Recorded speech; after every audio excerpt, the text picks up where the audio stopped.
Hello, children. Once again, I welcome you all to this English class. In this session, we are going to learn from Unit 1 poem. The title is Once Upon a Time and it was written by Gabriel Okara. First, we see about the poet. Gabriel Okara was born on 24th April 1921. He was a Nigerian poet and novelist. His verse has been translated into several languages. His poem, The Call of the River Nun, won the Best Award for Literature at the Nigerian Festival of Arts in 1953. Some of his poems were published in the influential periodical Black Orpheus, and by 1960 he established himself as an accomplished writer. He was honored with the Commonwealth Poetry Award. Okara's typical poem transits from everyday reality to moments of delight and moves back to reality, making a complete circle. Okara infused African thought, folklore, and imagery into both his verse and prose. His first novel, The Voice, is an outstanding linguistic experiment. His later works include a collection of poems, The Fisherman's Invocation, and two books for children, Little Snake and Little Frog, and An Adventure to Juju Island. He died on 25th March 2019 in Egua, Nigeria. Okay, usually children acquire important life skills and values by observing and imitating grown-ups like parents or teachers. Isn't it? Yes. Here you are going to watch the video from the poem Once Upon a Time, where instead of a child, a parent wants to learn something from his son. So, let's find out what does he want to learn from his son through this poem. Okay? Yes. First, we see the gist of the poem. The poem is a conversation between a father and his son, where the son does things with emotion and the father wants to forget his fake personality and relearn and create real personalities from his son. And he is asking the son to show him how to express a true love and show real personality to others. According to the poet, the past is better than the present because there were love, sincerity, and faithfulness in the past. But now in the present, everything has changed. Hence, the poet wants to relive the past. Let's see the poem detailedly. Children, listen carefully. Meanwhile, I'll ask you a question. You should give me answer. Okay? Yes. Once upon a time. Once upon a time, son, they used to laugh with their hearts and laugh with their eyes. But now they only laugh with their teeth. While their eyes block cold eyes, search behind my shadow. Here, laugh with your teeth means fake laugh or laugh without emotions. Eyes block cold eyes means eyes without feeling of warmth, love or affection. And search behind my shadow means people are hypocritical and they do not mean what they say. In the first stanza, the poet mentions that once upon a time, the people used to laugh with their heart, they used to laugh with their emotions. When they would laugh, they would do it wholeheartedly and with warmth, and they used to laugh with their eyes and show pleasure with all the people. But now the people do it only with their teeth, not with their heart.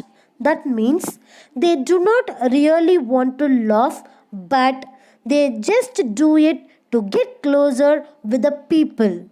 Okay, what is the relationship between the narrator and the listener? Think well and try to get answer. Yes, the narrator is the father and the listener is his son. Right? Yes. Okay, what is meant by laugh with your hearts? Yes, laugh with your hearts means laugh with wholeheartedness and emotions. Got it? Okay. There was a time indeed they used to shake hands with their heart. But that's gone, son. Now they shake hands without hearts. While their left hands search my empty pockets.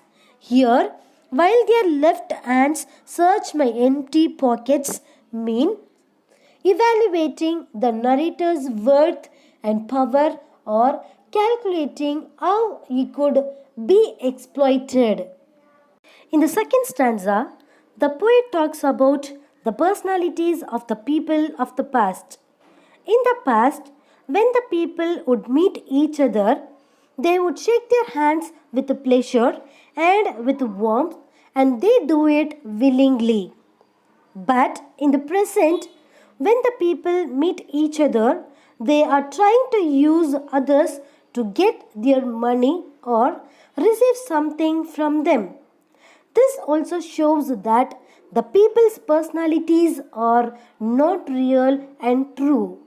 Nowadays, the people have become money minded and naturally develop their relationships with the rich. Even when shaking hands with others, they are very artificial and hence mechanical. Okay, what did the people do in the past time? Yes, in the past time, people used to greet each other with real pleasure and emotions. Right? Yes. Why do they search?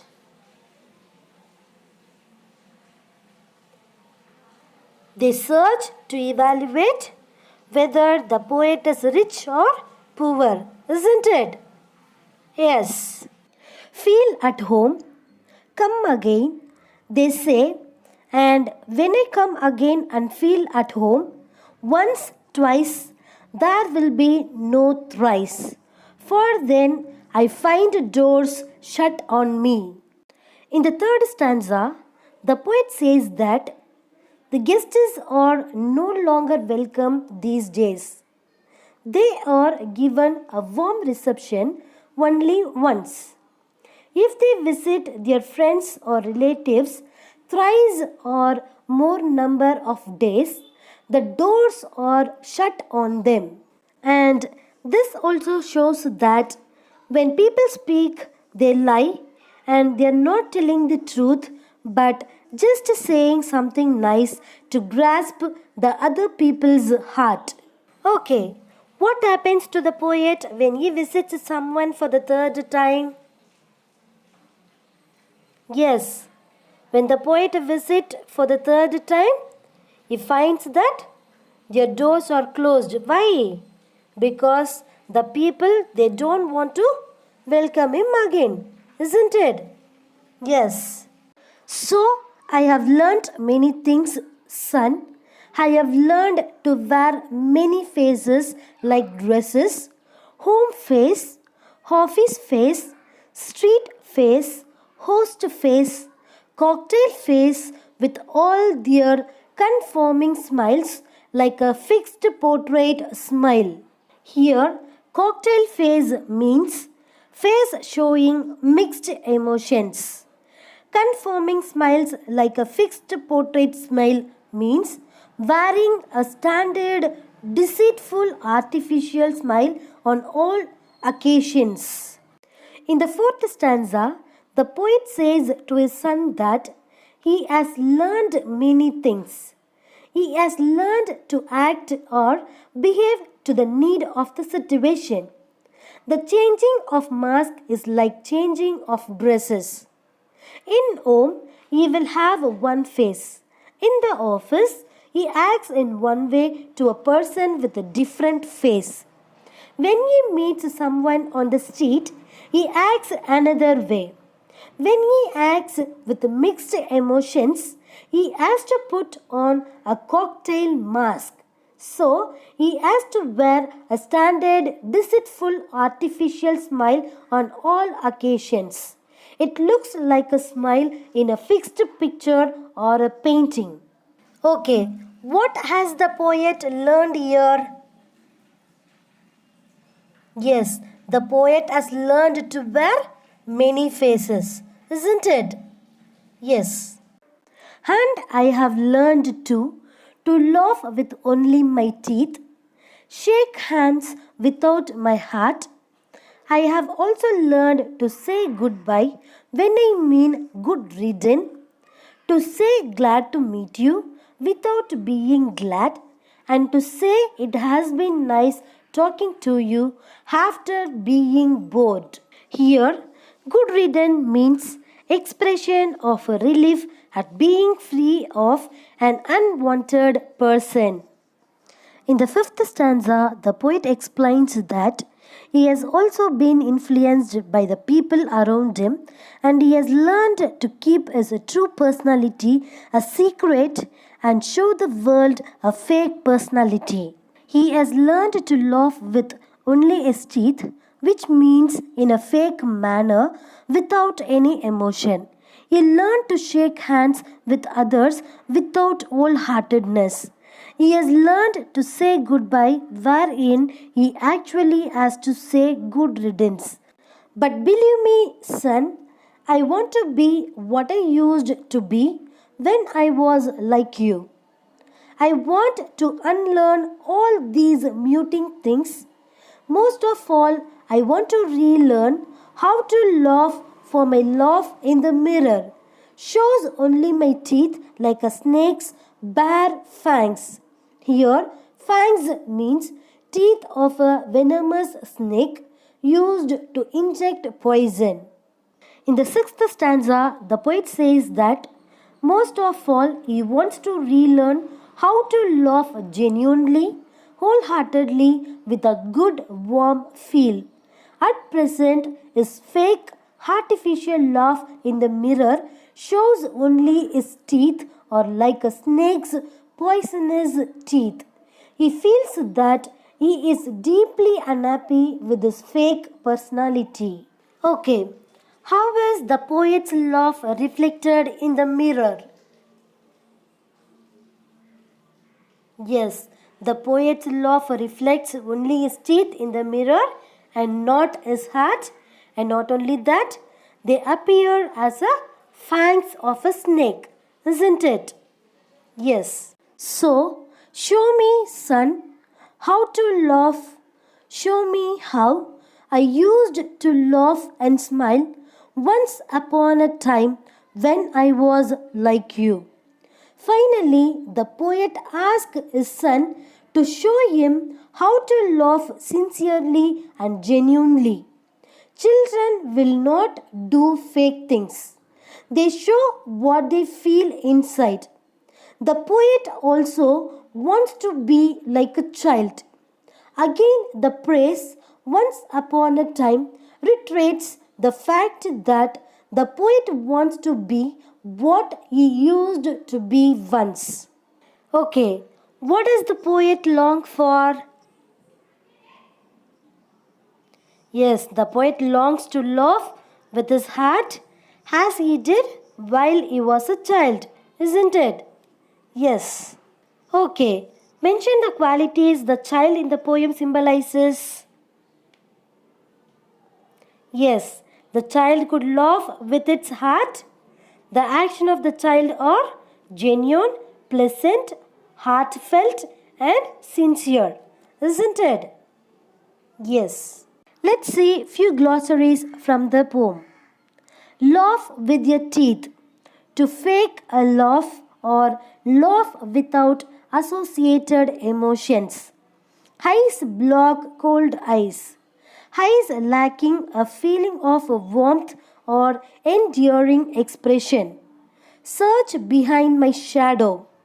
People are hypocritical and they do not mean what they say, while their left hands search my empty pockets, evaluating the narrator's worth and power or calculating how he could be exploited. Cocktail face. Face showing mixed emotions. Conforming smiles like a fixed portrait smile. Wearing a standard, deceitful, artificial smile on all occasions. Good riddance. Expression of relief at being free of an unwanted person. Fangs. Teeth of a venomous snake used to inject poison. Now we see few key points for understanding. Gabriel Okara addressed this poem to his son. Once the people loved with wholeheartedly. Now they shake hands without hearts. They invited their friends without any sincerity. The poet has learned to change faces according to different situations. He has learned to laugh artificially. The artificial smile of the poet made his look in the mirror like those of a snake. The poet wanted his son to show how to laugh. Okay, children, up to this the poem gets over. Hope you understand. If you have doubt, please ping me and do all the given assignments. Okay? Thank you.